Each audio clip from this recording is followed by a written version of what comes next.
Assalamualaikum warahmatullahi wabarakatuh. Perkenalkan, nama saya Rizky Ayu Nabila.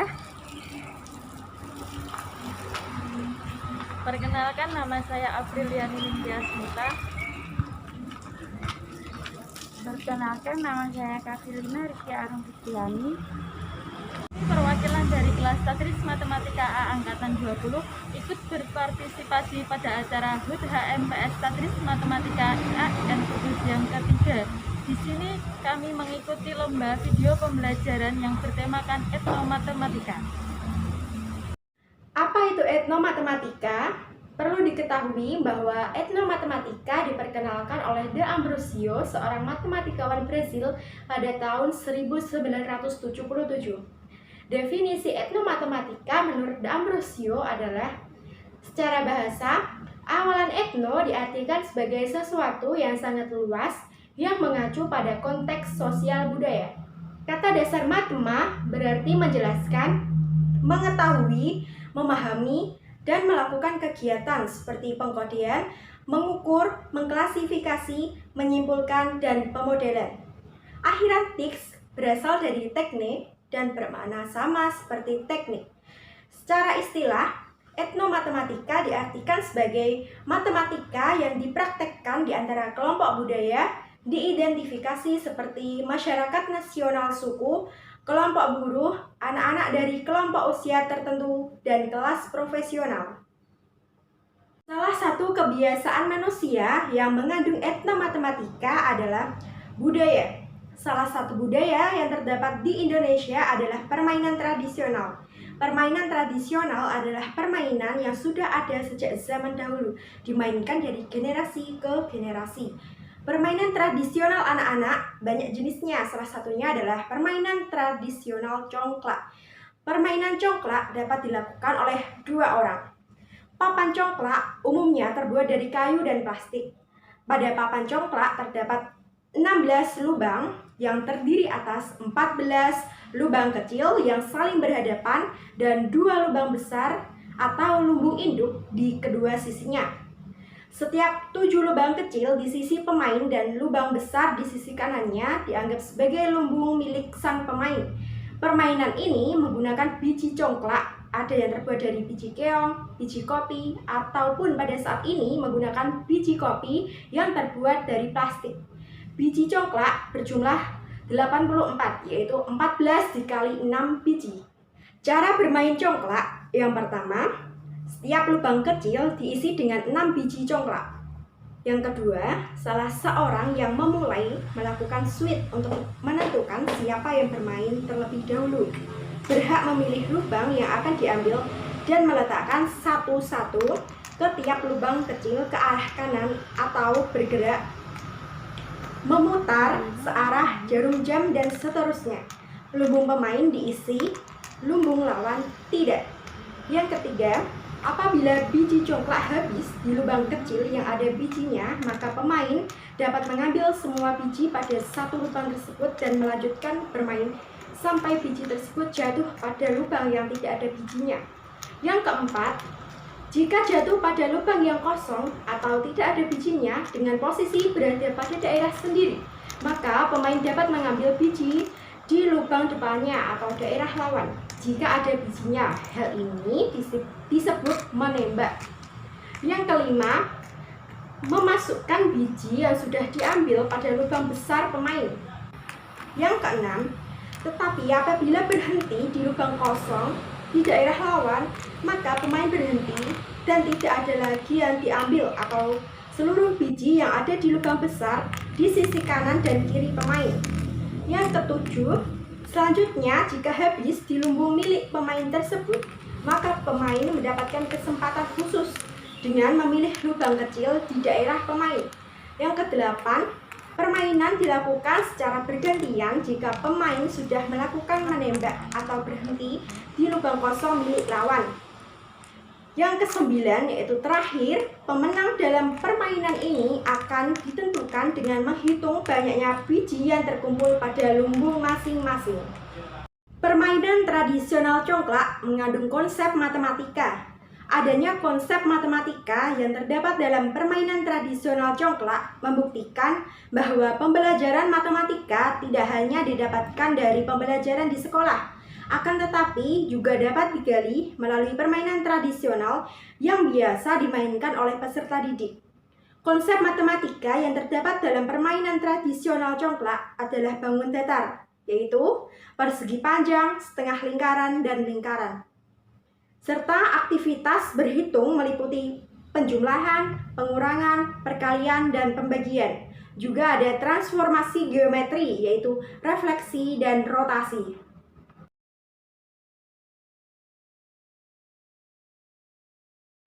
Matematika yang terdapat pada media permainan congklak, kerangka tersebut tersusun dari beberapa bangun datar. Yang pertama, ada persegi panjang. Yang kedua, ada lingkaran. Dan yang ketiga, ada setengah lingkaran. Sebelum kita membahas pembahasan berikutnya, mari kita ulas dulu apa sih persegi panjang itu, apa sih lingkaran. Nah, mari kita bahas satu persatu ya. Yang pertama itu ada persegi panjang. Apa sih persegi panjang itu? Persegi panjang adalah bangun datar segi 4 yang keempat sudutnya siku-siku dan sisi-sisi yang berhadapan sama panjang. Adapun rumus persegi panjang yaitu A. Rumus luas persegi panjang yaitu luas sama dengan panjang kali lebar. B. Ada keliling persegi panjang yaitu keliling sama dengan 2 dikali panjang ditambah lebar. Yang kedua yakni lingkaran. Apa sih lingkaran itu? Lingkaran adalah suatu garis lengkung yang kedua ujungnya dan semua titik yang terletak pada garis lengkung tersebut mempunyai jarak yang sama jauh terhadap suatu titik tertentu dan termasuk ke dalam bangun datar 2 dimensi. Adapun rumus lingkaran A. Luas lingkaran, yakni luas sama dengan pi kali r kuadrat. Yang kedua, B. Itu ada keliling lingkaran dengan rumus keliling sama dengan 2 kali pi kali r. Yang ketiga, itu ada keliling dengan diameter, yakni keliling sama dengan pi kali diameter. Yang keempat, D. Rumus diameter, yakni diameter sama dengan K dibagi pi. Diameter sendiri itu didapatkan dari 2 kali R atau 2 dikali jari-jari. Biasanya pi itu memakai 22/7 atau 3,14. Yang ketiga yakni ada setengah lingkaran. Apa sih setengah lingkaran itu? Setengah lingkaran adalah lingkaran dengan bentuk setengah. Artinya lingkaran ini hanya sebagian saja. Setengah lingkaran terdiri atas titik pusat, jari-jari, dan diameter. Adapun rumus setengah lingkaran yang A, rumus luas setengah lingkaran, yakni luas sama dengan setengah kali pi kali r kuadrat. Yang kedua itu ada B, keliling setengah lingkaran, yakni K sama dengan pi kali r.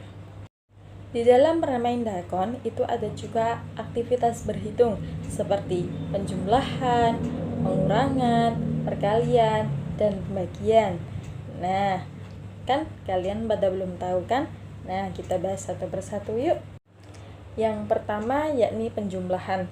Terdapat aktivitas penjumlahan dalam permainan tradisional congklak. Konsep penjumlahannya adalah seperti seumpama lubang 1 berisi 6 biji buah congklak, yang kedua juga berisi 6 buah congklak, dan seterusnya sampai lubang-lubang itu terisi penuh, sehingga akan terjadi proses penjumlahan yang dilakukan yakni 6 tambah 6 tambah 6 tambah 6 tambah 6 tambah 6 menjadi 36. Yang kedua yakni pengurangan. Terdapat aktivitas pengurangan juga di dalam permainan tradisional congklak. Konsep pengurangan adalah pertama kali kita mengambil biji congklak yang ada di lubang yang berisi 6 buah biji congklak, kemudian berjalan searah jarum jam dan menjatuhkan satu persatu biji congklak pada lubang selanjutnya, dan seterusnya sampai biji itu habis yang berada di tangan. Pada saat tersebutlah terjadi proses pengurangan, yakni awalnya 6 dikurang 1 dikurang 1 dikurang 1 dikurang 1 dikurang 1 dikurang 1 sehingga habis. Ya, itulah dinamakan pengurangan. Yang ketiga yakni perkalian. Terdapat aktivitas perkalian juga di dalam permainan tradisional congklak. Papan congklak terdiri dari 6 buah lubang kecil, sehingga kita harus menghitung semua biji yang terdapat pada lubang tersebut dengan mengalikan jumlah biji yang ada pada setiap lubangnya, yakni lubang pertama berisi 6 buah biji congklak, lubang kedua juga berisi 6 buah biji congklak, dan seterusnya, sehingga 6 buah biji congklak dikalikan dengan 6 buah lubang yang terdiri pada papan congklak, atau 6 itu dikali seluruhnya, yakni 14. Nah, kita ambil simpelnya saja, yakni ada 6 dikali 6 sama dengan 36. Kita perumpamakan yang sedikit ya. Yang keempat, yakni ada pembagian. Terdapat aktivitas pembagian juga dalam permainan tradisional congklak. Konsep pembagiannya adalah dengan membagikan 36 biji congklak ke dalam 6 lubang papan congklak yang sudah tersedia. Hasilnya pada setiap lubang akan berisi 6 buah biji congklak dengan jumlah yang dari 36 dibagi 6 menjadi 6. Dalam permainan congklak itu ada refleksi dan rotasi. Dan di sini saya akan menjelaskan tentang refleksi dan rotasi. Refleksi sendiri merupakan transformasi geometri berupa pergeseran atau perpindahan semua titik pada bidang geometri ke arah sebuah garis atau cermin dengan jarak sama dengan 2 kali jarak titik ke cermin. Ada 2 sifat penting dalam refleksi, yaitu yang pertama, jarak titik ke cermin sama dengan jarak bayangan titik ke cermin. 2. Geometri yang direfleksikan berhadapan dengan petanya. Sedangkan rotasi adalah transformasi yang mengubah koordinat satu titik terhadap titik tetap dengan besar tertentu dan arah tertentu.